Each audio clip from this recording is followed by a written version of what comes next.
السلام علیکم ورحمۃ اللہ تعالی وبرکاتہ۔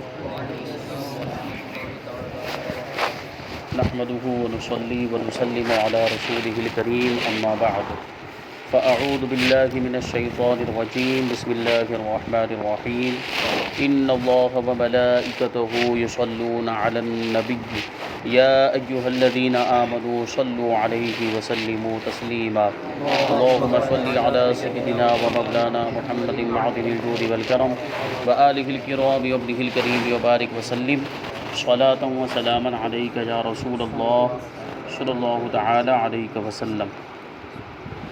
ابھی تک نماز کے 3 فرائض بیان کیے گئے۔ پہلا فرض تکبیر تحریمہ، دوسرا قیام، تیسرا قراءت، چوتھا ہے یہاں سے رکوع، اور 5واں سجود، جن کو کہیں گے سجدہ، کیونکہ سجدے 2 ہوتے ہیں اس لیے اس کو سجود کہا جاتا ہے۔ سجود یہ سجدے کی جمع ہے، ایک ہو تو سجدہ اور ایک سے زیادہ ہو تو سجود۔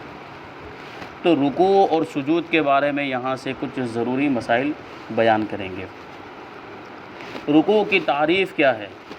اتنا جھکنا کہ ہاتھ بڑھائے تو گھٹنے تک پہنچ جائیں، یہ رکوع کا ادنا درجہ ہے۔ رکوع کا جیسے قیام کے بارے میں بتایا گیا تھا کہ قیام کا ادنا درجہ یہ ہے کہ ہاتھ بڑھائے تو گھٹنے تک نہ پہنچے، اور رکوع میں یہ ہے کہ ہاتھ بڑھائے تو گھٹنے تک پہنچ جائے۔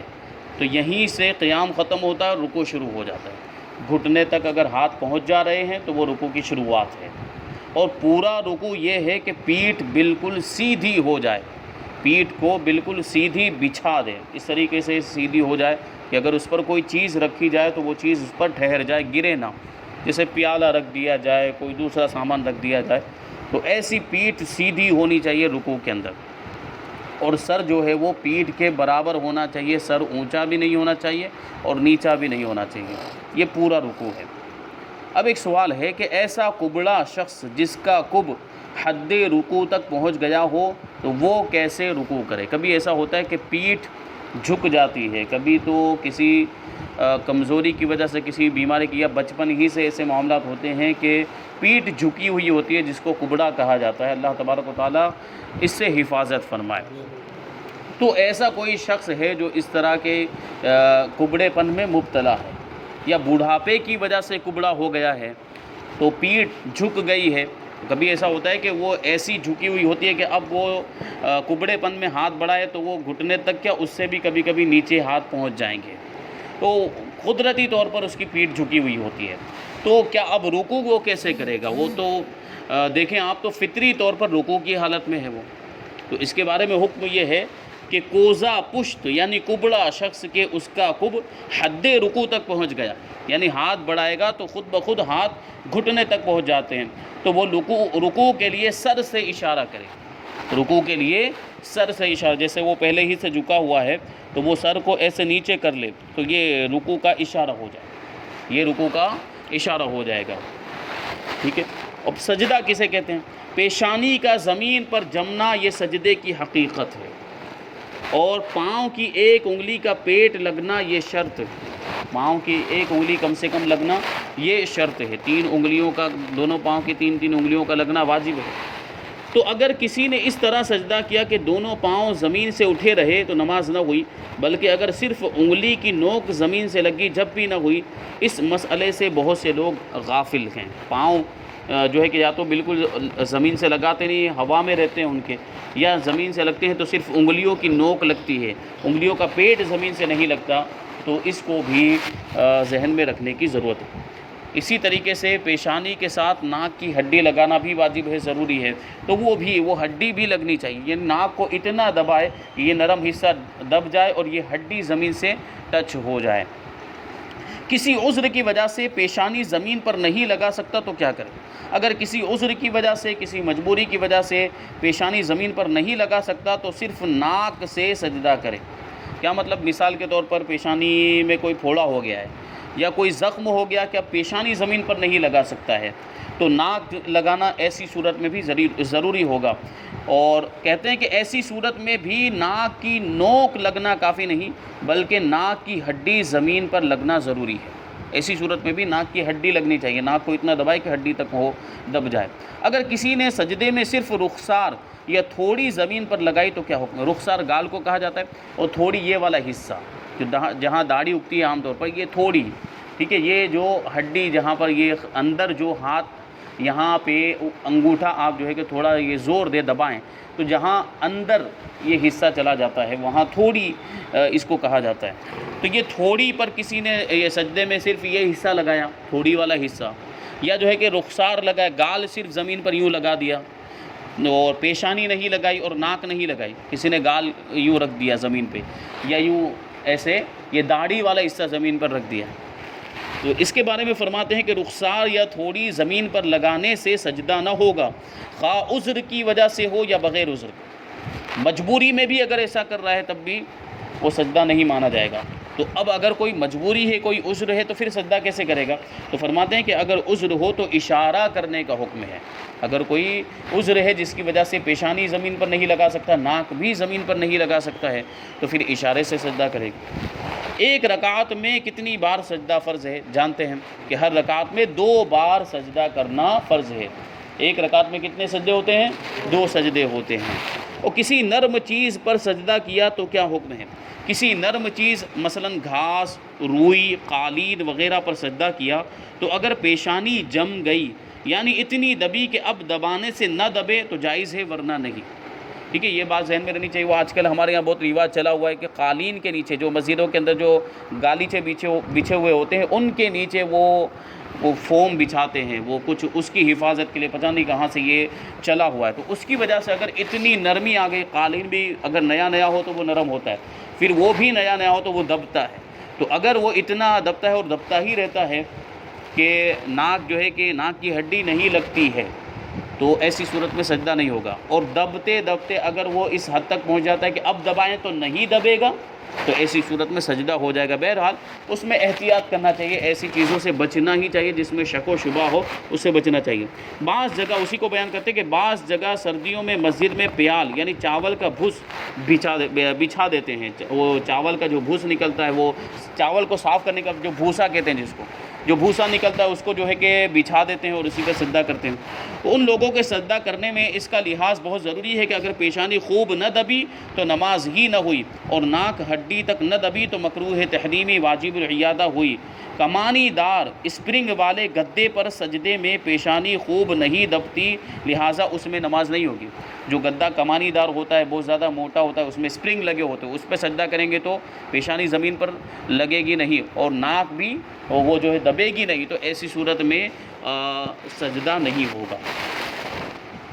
جوار یا باجرہ وغیرہ کے دانوں پر سجدہ کیا تو کیا حکم ہے؟ جوار یا باجرہ وغیرہ چھوٹے دانوں پر جن پر پیشانی نہ جمے، وہ دانے ایسے کھلے ہوئے رکھے، کسی بونی وغیرہ میں، کسی تھیلی میں نہیں ہے، ایسے کھلے ہوئے وہ دانے رکھے ہوئے ہیں، باجرے کے دانے ہیں، جوار کے، اب اس پہ کوئی سجدہ کرے تو ظاہر سی بات ہے وہ اس کا ایک جو سمجھے کہ آپ اس کا ایک یہ کیا کہیں گے، اس کو لفظ بھی نہیں آ رہا ہے، اس کا ایک ڈھیر ہے، اس کا ایک ڈھیر ہے، باجرے کے دانوں کا ڈھیر ہے یا جو ہے کہ جوار کے دانوں کا ڈھیر ہے۔ اب اس کے اوپر سجدہ کریں گے تو کیا ہوگا؟ وہ ڈھیر دبتا چلا جائے گا اور ناک جو ہے وہ لگے گی نہیں، اسی طرح پیشانی بھی نہیں لگے گی۔ البتہ اگر بوری وغیرہ میں خوب کس کے بھر دیے گئے کہ پیشانی جمنے سے مانے نہ ہو تو اب سجدہ ہو جائے گا۔ یعنی بوری میں بھر دیے ہیں یا کسی تھیلی میں اس کو خوب اچھی طریقے سے دبا کر بھر دیا، اب اس تھیلی کے اوپر یا اس بوری کے اوپر سجدہ کرتے ہیں تو سجدہ ہو جائے گا۔ امامے کے پیچ پر سجدہ کیا تو کیا حکم ہے؟ امامہ جو سر پہ باندھا ہوا ہے، اس کا پیچ جو یہاں پہ لگا ہوا ہے، اسی کو یہاں پر اسی پیشانی پہ جو اس کا پیچ ہے اسی پر سجدہ کیا، تو کہتے ہیں کہ امامے کے پیچ پر سجدہ کیا، اگر ماتھا خوب جم گیا تو سجدہ ہو گیا، اور اگر ماتھا نہ جما بلکہ فقط چھو گیا ہے کہ دبانے سے ابھی دبے گا، یا سر کا کوئی حصہ لگا ہے تو نہ ہوا۔ ٹھیک ہے، عام طور پر جو ہے کہ امام شریع کو اتنا جو ہے کہ کس کے باندھا جاتا ہے کہ اب اگر اس کے اوپر بھی اگر سجدہ کریں گے، پیشانی لگائیں گے تو پیشانی جم جائے گی، تو سجدہ ایسی صورت میں ہو جائے گا۔ لیکن اگر امامہ اس طریقے سے باندھا ہوا ہے کہ امامہ یہاں اوپر کی طرف ہے، پیشانی یہاں نیچے کی طرف ہے، یہ بھی ہو سکتا ہے، تو اگر صرف امامے والا حصہ لگ رہا ہے، پیشانی زمین سے لگ نہیں رہی ہے اور متصل نہیں ہے اور صرف سر کا کچھ حصہ لگ رہا ہے تو ایسی صورت میں سجدہ نہیں ہوگا۔ پیشانی کا اکثر حصہ زمین پر لگنا ضروری ہے۔ پیشانی کے حصے آپ کر لیں تو اگر 1/3 2/3 اگر پیشانی کے 3 حصے کریں تو اس میں کم سے کم 2/3 حصے کا زمین پر لگنا ضروری ہے، اس کو اکثر حصہ کہیں گے۔ اگر سجدے والی جگہ قدموں کی نسبت اونچی ہے تو کیا حکم ہے؟ جہاں سجدہ کر رہے ہیں یعنی جہاں ہم سر رکھتے ہیں، پیشانی رکھتے ہیں سجدہ کرتے وقت، وہ جگہ اونچی ہے، اور جہاں آدمی کھڑا ہے، جہاں اس کے پیر ہیں، وہ جگہ نیچی ہے تو کیا حکم ہے؟ فرماتے ہیں ایسی جگہ سجدہ کیا کہ قدم کی بنسبت 12 انگل سے زیادہ اونچی ہے تو سجدہ نہ ہوا ورنہ ہو گیا۔ 12 انگل، یہ 4 8 اور یہ 4 12 ہو گئے۔ اتنی زیادہ اونچی جگہ ہے جہاں پہ ہم سر رکھیں گے سجدہ کرتے ہوئے، کو پاؤں کے مقابلے میں اتنی زیادہ اونچی ہے تو پھر وہ سجدہ نہیں ہوگا، اور اگر اس سے کم ہے تو سجدہ ہو جائے۔ تو یہ رکوع اور سجود کے چند ضروری مسائل بیان کیے گئے۔ اب اس کے بعد جو فرض ہے وہ ہے قعدہ اخیرہ اور خروج بسمعہ۔ یہ 2 فرائض ہیں، ایک ہے قعدہ اخیرہ، آخری قعدہ جو ہوتا ہے جس کے بعد ہم سلام پھیرتے ہیں، اور خروج بسمعہ۔ خروج بسمعہ کا مطلب ہوتا ہے اپنے عمل کے ذریعے نماز سے باہر ہو جانا۔ ان کے چند ضروری مسائل بیان کریں گے۔ قعدہ اخیرہ سے کیا مراد ہے؟ نماز کی رکعتیں پوری کرنے کے بعد اتنی دیر تک بیٹھنا کہ پوری التحیات یعنی عبدہ و رسولہ تک پڑھ لی جائے، اسے قعدہ اخیرہ کہتے ہیں، اور یہ فرض ہے۔ یہ فرض یعنی التحیات کی مقدار، تشہد کی مقدار، اگرچہ اس میں درود ابراہیم بھی پڑھا جاتا ہے، اگرچہ اس میں دعائے معصورہ بھی پڑھی جاتی ہے، لیکن وہ اگر نہیں بھی پڑھتے تب بھی نماز ہو جاتی ہے، کیونکہ درود شریف پڑھنا سنت ہے اور دعائے معصورہ پڑھنا مستحب ہے، لیکن التحیات پڑھنا واجب ہے، تو اتنی مقدار بیٹھنا بھی ضروری ہے۔ تو نماز کی رکعتیں یعنی 2 رکعت والی نماز ہے تو 2 رکعتیں مکمل ہو جانے کے بعد، 4 رکعت والی نماز ہے تو 4 رکعتیں مکمل ہو جانے کے بعد، اسی طرح 3 رکعت والی نماز ہے تو 3 رکعتیں مکمل ہو جانے کے بعد جو قعدہ کیا جاتا ہے، جو آخری قعدہ ہوتا ہے، قعدہ کا مطلب بیٹھنا، جو آخری مرتبہ جو بیٹھا جاتا ہے اسی کو قعدہ اخیرہ کہا جاتا ہے۔ اگر پورا قعدہ اخیرہ سوتے میں گزر گیا تو کیا حکم ہے؟ پورا قعدہ اخیرہ میں سوتا ہی رہا۔ اسی طریقے سے بعض لوگ ایسے ہوتے ہیں کہ پورے قیام کی حالت میں سو رہے ہیں، کھڑے کھڑے سوتے ہیں، اور بعض اوقات ایسا ہوتا ہے کہ سجدے کی حالت میں سو رہے ہوتے ہیں، پورا سجدہ سوتے میں گزر جاتا ہے، تو ان کے لیے کیا حکم ہے؟ بیان کرتے ہیں کہ پورا قعدہ اخیرہ سوتے میں گزر گیا تو بیداری کے بعد یعنی جاگنے کے بعد بقدر تشہد بیٹھنا فرض ہے ورنہ نماز نہ ہوگی۔ پورا قعدہ سوتے میں گزار دیا، اب آنکھ کھلی تو ابھی قعدے ہی میں اپنے آپ کو پایا ہے، تو بقدر تشہد بیٹھنا اب ضروری، یعنی جتنی دیر تک تشہد پڑھا جائے اتنی دیر تک بیٹھنا اس کے لیے ضروری ہوگا۔ تشہد پڑھنا واجب ہے لیکن اتنی دیر تک بیٹھنا فرض ہے، اور اگر اتنی دیر تک نہیں بیٹھتا ہے تو نماز نہیں ہوگی۔ یوں ہی قیام، قراءت، رکوع، سجود میں اول سے آخر تک سوتا ہی رہا تو بعد بیداری ان کا اعادہ فرض ہے۔ قیام کی حالت میں اگر سوتا رہا، اب جاگا ہے تو پھر سے قیام کرنا پڑے گا۔ رکوع کی حالت میں پورے رکوع میں سوتا رہ گیا، اب جاگا تو پھر سے رکوع کرنا پڑے گا، اور اگر نہیں کرتا ہے تو نماز نہیں ہوگی، اور ایسی صورت میں سجدہ سہو بھی اس پر لازم، سجدہ سہو بھی کرنا پڑے گا۔ آخری رکعت کے بعد قعدہ نہ کیا اور کھڑا ہو گیا تو کیا حکم ہے؟ بہت اہم مسئلہ ہے، اکثر اوقات یہ جو ہے کہ مسائل پیش آتے ہیں، کبھی ایسا ہوتا ہے کہ بھول کر کھڑا ہو جاتا ہے، 4 رکعت مکمل ہو گیا، اب یہ قعدہ کرنا تھا لیکن وہ بھول گیا اور 5ویں رکعت کے لیے کھڑا ہو گیا ہے، قعدہ نہیں کیا، بیٹھا نہیں۔ اسی طرح 2 رکعت والی نماز ہوتی ہے، اس میں ہمیں 2 رکعت کے بعد قعدہ کرنا ہوتا ہے لیکن کبھی بھول کر تیسری رکعت کے لیے کھڑے ہو جاتے ہیں۔ اسی طرح 3 رکعت والی نمازوں کے معاملات بھی ہو سکتے ہیں۔ تو فرماتے ہیں 4 رکعت والے فرض میں چوتھی رکعت کے بعد قعدہ نہ کیا تو جب تک 5ویں رکعت کا سجدہ نہ کیا ہو بیٹھ جائے، واپس لوٹ آئے، اور 5ویں کا سجدہ کر لیا، یا فجر میں دوسری پر نہیں بیٹھا اور تیسری کا سجدہ کر لیا، یا مغرب میں تیسری پر نہیں بیٹھا اور چوتھی کا سجدہ کر لیا، تو ان سب صورتوں میں فرض باطل ہو گئے۔ وہ نماز جو فرض نماز تھی وہ باطل، یعنی اب اس کو دوبارہ پڑھنا پڑے گا۔ مغرب کے سوا اور نمازوں میں 1 رکعت اور ملا لیں، یعنی وہ ساری نمازیں پھر نفل ہو جائیں گی، لیکن فرض اب بھی باقی ہے، فرض ادا کرنا ضروری ہے۔ تو یہ بات ذہن میں رہے۔ 4 رکعت والی نماز، اس کو سمجھے اچھی طریقے سے کہ 4 رکعت والی نماز تھی، اس میں آخری قعدے میں ہم کو 4 رکعت مکمل کرنے کے بعد بیٹھنا تھا، اس میں نہیں بیٹھے اور ہم کھڑے ہو گئے، تو حکم کیا ہے کہ جب تک 5ویں رکعت کا سجدہ نہ کیا ہو واپس لوٹ آئے، اور واپس لوٹنے کے بعد قعدہ کرے، اور قعدے میں جو پڑھا جاتا ہے اور سجدہ سہو بھی کرے۔ سجدہ سہو بھی اس صورت میں کرنا پڑے گا، اور پھر وہی سجدہ سہو کے جو معمولات ہیں وہ اس طریقے سے پورا کرنے کے بعد نماز سے فارغ، تو یہ نماز ہو جائے گی۔ لیکن پانچویں رکعت کا اگر سجدہ بھی کر لیا ہے تو پھر وہ فرض باطل ہو گئے، اب ایک رکعت اور ملا لے تو یہ 6 رکعت ہو جائے گی، یہ نفل میں شمار ہوگی۔ اور اگر قعدہ کر لیا تھا پھر کھڑا ہو گیا، قعدہ کر لیا تھا کا مطلب کیا ہے کہ بقدر تشہد التحیات پڑھنے کی مقدار بیٹھ چکا تھا پھر کھڑا ہو گیا ہے، تو ایسی صورت میں بھی حکم یہ ہے کہ 5 رکعت جو ہے کہ 5ویں رکعت ہو گئی، اس کے ساتھ ایک اور رکعت ملا لے، تو جو 4 رکعت ہے وہ فرض ہو جائے گی، اور یہ جو 2 رکعت ہوگی وہ نفل میں شمار، کیونکہ اب قعدہ کر چکا ہے تو قعدہ کر لینے کی وجہ سے وہ نماز مکمل ہو چکی ہے۔ قعدہ اخیرہ میں بقدر تشہد پڑھنے کے بعد یاد آیا کہ مجھ پر سجدہ باقی ہے تو کیا حکم ہے؟ بقدر تشہد بیٹھنے کے بعد یاد آیا کہ سجدہ تلاوت یا نماز کا کوئی سجدہ کرنا ہے۔ کبھی ایسا ہوتا ہے جیسے کہ اس سے پہلے بھی غالباً آیا کہ سجدہ تلاوت نماز کے اندر اگر آیت سجدہ پڑھی ہے تو نماز کے اندر ہی سجدہ کرنا ضروری ہے۔ اگر نماز کے اندر ہم نے آیت سجدہ پڑھی ہے تو وہ سجدہ ہم نماز کے باہر نہیں کر سکتے، نماز کے اندر کرنا ہی ضروری ہوتا ہے۔ جیسے تراویح میں پڑھتے پڑھتے آیت سجدہ آتی ہے تو وہاں پہ سجدہ کیا جاتا ہے، تو وہ سجدہ تلاوت واجب تھا یا سجدہ سہو واجب، یا نماز کا کوئی سجدہ کرنا تھا، نماز کا کوئی سجدہ، جیسے مثال کے طور پر ایک رکعت میں ایک ہی سجدہ کیا، بھول کے کھڑا ہو گیا، اب وہ یاد آیا اس کو کہ ایک سجدہ تو میرا رہ گیا، وہ سجدہ کرنا تھا تو اب وہ سجدہ کر لے۔ قعدہ اخیرہ میں بقدر تشہد بیٹھنے کے بعد اسے یاد آیا کہ سجدہ تلاوت باقی ہے یا نماز کا ایک سجدہ رہ گیا ہے، تو اب وہ سجدہ کر لے، اور سجدہ کر لیا ہے تو فرض ہے کہ سجدے کے بعد پھر بقدر تشہد بیٹھے، یعنی اب یہ سجدہ کرنے کی وجہ سے جو پہلے بقدر تشہد بیٹھا تھا وہ ساقط ہو گیا، وہ شمار میں نہیں آئے گا، اب پھر سے قعدہ کرنا پڑے گا۔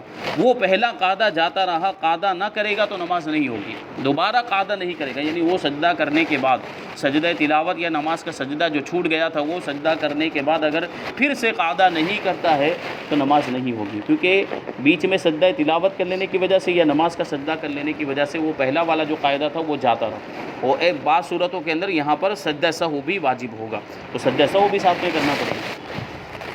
اب خروج بسمعہ کے بارے میں بتاتے ہیں کہ خروج بسمعہ سے کیا مراد ہے۔ قعدہ اخیرہ کے بعد سلام و کلام وغیرہ کوئی ایسا فعل جو منافی نماز ہو بقصد کرنا خروج بسمعہ ہے۔ کیا مطلب ہوا کہ قعدہ اخیرہ کر لیا، بقدر تشہد بیٹھ چکا، اب کوئی ایسا کام کر لے جو نماز کے خلاف ہے، جو نماز میں کرنا جائز نہیں، جس کی وجہ سے نماز ٹوٹ جاتی ہے، جیسے کلام کر لینا، بات چیت کرنے لگ جانا، یا ایسا کوئی عمل کرنا جیسے سلام کر لیا یا کھانا پینا شروع کر دیا، تو وہ خروج بسمعہ اس سے ادا ہو جائے گا۔ مگر سلام کے علاوہ کوئی دوسرا منافی قصداً پایا گیا تو نماز واجب الاعادہ ہوگی۔ کیوں؟ کیونکہ نماز کے ذریعے سلام کے ذریعے سے نماز سے باہر ہونا یہ واجب ہے، ٹھیک ہے۔ دوسرا کوئی کام اگر ہم کرتے ہیں جو منافی نماز ہے تو اس سے بھی ہم نماز سے باہر ہو جائیں گے، فرض ساقط ہو جائے گا، لیکن واجب ہمارا چھوٹ گیا۔ واجب کیا تھا؟ السلام علیکم ورحمۃ اللہ کے ذریعے سے نماز سے باہر ہونا، وہ واجب ہمارا چھوٹا ہے، اس وجہ سے نماز واجب الاعادہ ہوگی۔ اور بلا قصد کوئی منافی پایا گیا تو نماز باطل ہو جائے گی۔ بلا قصد کوئی منافی کیسے؟ جیسے مثال کے طور پر قعدہ اخیرہ میں بیٹھا اور بقدر تشہد بیٹھ چکا ہے یا تشہد پڑھ چکا ہے، اب بلا قصد کوئی منافی پائے، جیسے ریح خارج ہو گئی، کوئی قصد نہیں تھا، ریح خارج ہو گئی، تو یہ بھی تو منافی نماز ہے، تو اس سے نماز باطل ہو جائے گی، قصد نہیں تھا یہاں پر، ٹھیک ہے، تو نماز باطل ہو جائے گی۔ یا جیسے فجر کی نماز پڑھا، فجر کی نماز بالکل آخری وقت میں پڑھ رہا تھا اور قعدہ اخیرہ میں بیٹھا، بقدر تشہد بیٹھ چکا تھا کہ طلوع آفتاب ہو گیا، تو فجر کی نماز کے اندر حکم کیا ہے کہ اس کا پوری نماز کا پورے وقت کے اندر ہونا ضروری ہے۔ اگر تھوڑا بھی حصہ وقت کے باہر گیا تو نماز فاسد ہو جاتی ہے۔ تو یہاں بلا قصد منافی نماز پایا گیا، طلوع آفتاب وقت کا نکل جانا، یہ منافی نماز پایا گیا، بلا قصد پایا گیا، تو وہ نماز باطل ہو جائے گی۔ آگے بیان کرتے ہیں کہ کیا قیام، رکوع، سجود اور قعدہ اخیرہ ترتیب سے کرنا ضروری؟ یہ ساری چیزیں ہیں کہ جیسے ہم ابھی نماز پڑھتے ہیں تو پہلے قیام کیا جاتا ہے، پھر رکوع کیا جاتا ہے، پھر سجدہ کیا جاتا ہے، پھر قعدہ وغیرہ کیا جاتا ہے، یہ ترتیب ہے، تو یہ ترتیب کیا ضروری ہے؟ تو بیان کرتے ہیں کہ قیام و رکوع، سجود اور قعدہ اخیرہ میں ترتیب فرض ہے، ان کو آگے پیچھے نہیں کر سکتے۔ اگر قیام سے پہلے رکوع کر لیا پھر قیام کیا تو وہ رکوع جاتا رہا، وہ رکوع شمار میں نہیں آئے گا۔ ڈائریکٹ کوئی آیا تکبیر تحریمہ کہہ کے ڈائریکٹ اس نے رکوع کر لیا، قیام کیا ہی نہیں، اب پھر قیام کر رہا ہے تو جو رکوع اس نے کیا تھا وہ رکوع جاتا رہا۔ اگر بعد قیام پھر رکوع کرے گا تو نماز ہو جائے گی، ورنہ نہیں، یعنی رکوع کا اعادہ اگر نہیں کیا، دوبارہ اس نے رکوع نہیں کیا تو نماز نہیں ہوگی۔ یوں ہی رکوع سے پہلے سجدہ کرنے کے بعد اگر رکوع پھر سجدہ کر لیا تو ہو جائے، سجدہ پہلے کر لیا، جیسے قیام کے بعد رکوع میں جانا ہوتا ہے لیکن وہ ڈائریکٹ سجدے میں چلا گیا، پھر یاد آیا کہ رکوع، تو اب اس نے رکوع کیا تو جو سجدہ بیچ میں کیا تھا وہ سجدہ ختم ہو گیا، ساقط ہو گیا، اب دوبارہ اس کو سجدہ کرنا پڑے گا۔ اگر سجدہ دوبارہ کر لیا تو ہو جائے گی نماز، لیکن اگر سجدہ نہیں کرتا ہے تو نماز نہیں ہوگی۔ لیکن ان ساری صورتوں کے اندر سجدہ سہو بھی واجب ہوتا ہے، ٹھیک ہے۔ تو یہ چند ضروری مسائل رکوع و سجود کے تعلق سے اور خروج بصنعہ کے تعلق سے بیان کیے گئے۔ نماز کے فرائض کا بیان یہاں پر مکمل ہوتا ہے۔ اب یہاں سے انشاءاللہ تبارک و تعالیٰ نماز کے واجبات، نماز کی سنتوں اور نماز کے مستحبات کا بیان ہوگا۔ اللہ تبارک و تعالیٰ ہم سب کو عمل کی توفیق عطا فرمائے۔ وما علینا الا البلاغ۔ السلام علیکم۔